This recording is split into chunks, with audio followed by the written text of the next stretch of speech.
রাসূলের সুন্নত তরিকা নির্দেশ আপনাকে মানতে হবে। কথা ঠিক না ভুল বলে? কথা ঠিক না ভুল বলে?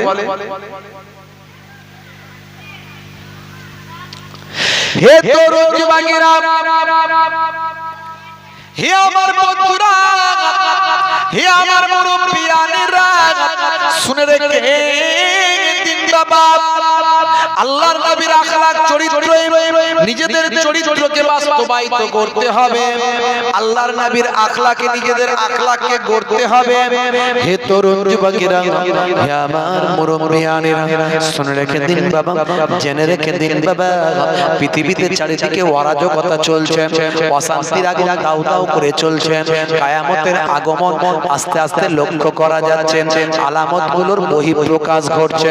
হে তরুণ যুবকেরা, কিয়ামতের বড় বড় যে আলামতগুলো আছে, তার মধ্যে আস্তে আস্তে বড় বড় আলামতগুলো সামনে আসার যে প্রেক্ষাপট, সেই প্রেক্ষাপট তৈরি হচ্ছে। বন্ধুরা আমার, হে তরুণ যুবকেরা আমার, মানুষের মন থেকে দয়া মায়া ভালোবাসা মহাব্বত সব উঠে যাচ্ছে, আত্মীয়তা বিচ্ছিন্ন হয়ে যাচ্ছে। আত্মীয়তা বলে আর কিছু নাই বাবা, গান বাজনা অশ্লীলতা ঘরে ঘরে, পকেটে পকেটে, মোবাইলে মোবাইলে।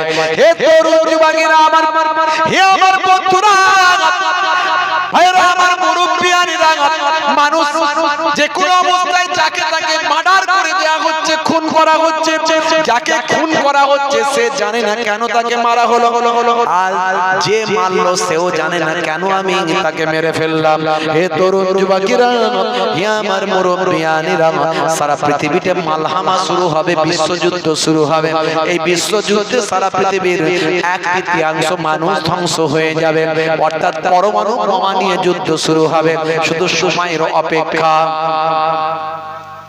লাগবো হয়ে যাবে। কাতারে বোমা ফেলেছে, কাতারে বোমা ফেলেছে ইসরায়েল, আপনারা জানেন। অথচ কাতার, সৌদি থেকে শুরু করে এরা ইসরায়েলের সঙ্গেও ভালো সম্পর্ক।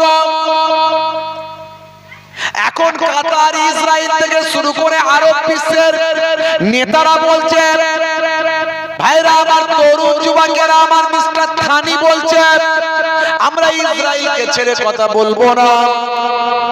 হে তরুণ যুবকেরা, হে আমার মুরব্বিয়ানেরা, শুনে রেখে দিন বাবা, জেনে রেখে দিন, এই মধ্যপ্রাচ্য থেকে যুদ্ধটা শুরু হবে, মালহামা শুরু হবে, বিশ্বযুদ্ধ শুরু হবে। হে তরুণ যুবকেরা, এই যুদ্ধে আমেরিকা একটা পক্ষ হয়ে যাবে, রাশিয়া চীন একটা পক্ষ হয়ে যাবে, সারা পৃথিবী আড়াআড়িতে ভাগ হবে, পরমাণু যুদ্ধ শুরু হবে, পৃথিবীর 1/3 মানুষ মারা যাবে, সারা পৃথিবীতে মালহামা শুরু হবে, আধুনিকতা ধ্বংস হয়ে যাবে, সারা পৃথিবীর আধুনিকতা জিনিসগুলো সব ধ্বংস হয়ে যাবে। মানুষ আবার পূর্বের মতো, ভাই আমার, ওই আদিম যুগের মতো এমন একটা সিচুয়েশন তৈরি হয়ে যাবে। হে তরুণ যুবকেরা, পরমাণু বোমা মানে বুঝতে পারছেন, আজ থেকে 1947, ভাই আমার, 48-47 সাল, হে তরুণ যুবকেরা আমার, আজ থেকে কয়েক শত বছর আগে, হে তরুণ যুবকেরা ভাই আমার, জাপানের হিরোশিমা নাগাসাকিতে পরমাণু বোমা নিক্ষেপ করেছিল, অ্যাটম বম নিক্ষেপ করেছিল আমেরিকা। আজও সেই জায়গাতে বিকলাঙ্গ মানুষ তৈরি হয়, সেখানকার মানুষ এখনো সুস্থভাবে জীবনযাপন করতে পারেনি। তৎকালীন যুগের অ্যাটম বমের, পরমাণু বোমার যে ক্ষমতা, আজকের পরমাণু বোমার ক্ষমতা কয়েক হাজার গুণ শক্তি। এইরকম হাজার হাজার বোমা সারা পৃথিবীর বড় বড় নেতাদের কাছে আছে।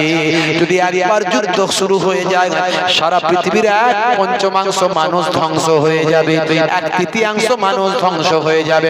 এগুলো কিয়ামতের আলামত। হে তরুণ যুবকেরা, হে আমার বন্ধুরা, ওদিকে দাজ্জাল বের হয়ে আসবে। দাজ্জাল এক হাতে তার থাকবে জান্নাত, আর এক হাতে তার থাকবে জাহান্নাম।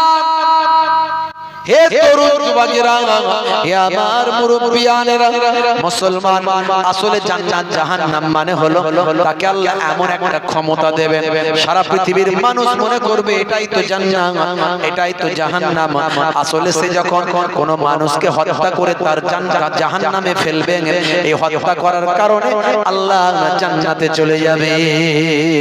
আর সে যখন কোন মানুষকে জান্নাত দেখাবে, মনে রাখবেন ওটা জান্নাত নয়, ওটা হলো তার তার একটা মানুষকে ভ্রম তৈরি করা। আসলে সে একটা জান্নাত মান, তার একটা ক্ষমতা আল্লাহ দেবেন। এটা নিয়ে অনেক বিতর্ক আছে। বর্তমান বিশেষজ্ঞরা বলছে এআই, আর্টিফিশিয়াল ইন্টেলিজেন্স যেভাবে ডেভেলপমেন্ট করেছে এআই, এআই এর মাধ্যমে রোবট তৈরি হয়েছে। রোবট, আপনারা জানেন রোবট তৈরি হয়েছে। বাড়ির এমন কোনো কাজ নাই যে রোবট করতে পারে না, বাড়ির এমন কোনো কাজ নাই যে রোবট করতে পারে না। ভারতবর্ষের সবচেয়ে দামি রোবট যিনি কিনেছেন তিনি হলেন নীতা আম্বানি।